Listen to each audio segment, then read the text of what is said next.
In the year 1816, the world faced a summer that never truly came. It began with a strange chill that crept into the air in late spring, lingering like an uninvited guest.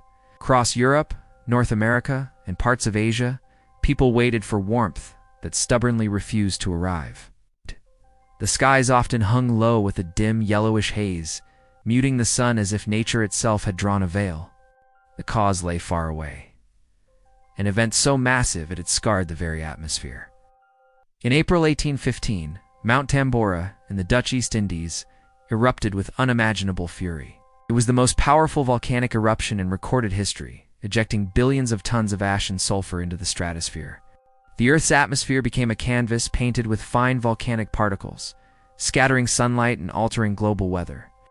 By the summer of 1816, these effects had reached their cruel peak. In New England, June mornings brought frost that glittered like winter's leftovers. Fields of young corn withered under the icy touch, while fruit trees stood barren and defeated.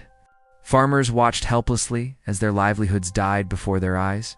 In Europe, the situation was even more dire. The continent was already weakened by the long and bloody Napoleonic Wars. Now, torrential rains drowned crops in some regions, while droughts withered them in others. Grain prices soared beyond reach, sparking food riots from Ireland to Switzerland. The famine claimed thousands of lives, but hunger was only one of the miseries. Disease spread quickly through weakened populations. In Switzerland, desperate peasants boiled weeds and grass for soup, while in France, starving families abandoned children at orphanages. Even the wealthy were not immune to the shortages, though they fared far better than the poor. The strange weather inspired fear and superstition.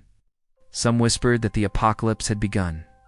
Others believed divine wrath had descended upon humanity. Scientists of the time, with limited tools, struggled to explain the phenomenon. Meanwhile, in a villa by Lake Geneva, a group of young writers found themselves trapped indoors by relentless storms. Among them was Mary Shelley, who passed the gloomy days weaving a tale of science and horror. It was here, in this endless cold and darkness, that Frankenstein was born. The global impact was staggering. In India, the disrupted monsoon season triggered massive famine and cholera outbreaks. In China, rice crops failed, leading to starvation and social unrest. The chain reaction of suffering spanned continents, reminding humanity of its fragile place in nature's web. Even years later, the scars remained. Migration patterns in North America shifted as families left frost-bitten farmlands for warmer, more fertile ground. Economic instability rippled through Europe, contributing to political unrest. And in the realm of science, questions about the event slowly laid the groundwork for modern climate studies. The year without a summer became a reminder of the world's interconnectedness. A single volcanic eruption on an island thousands of miles away had rewritten the fate of millions. It was a year when the sun itself seemed to falter, when summer became a ghost, and when human resilience was tested to its limits.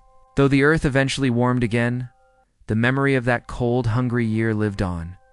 It became part of folklore, part of cautionary history, and part of the inspiration for literature that endures to this day.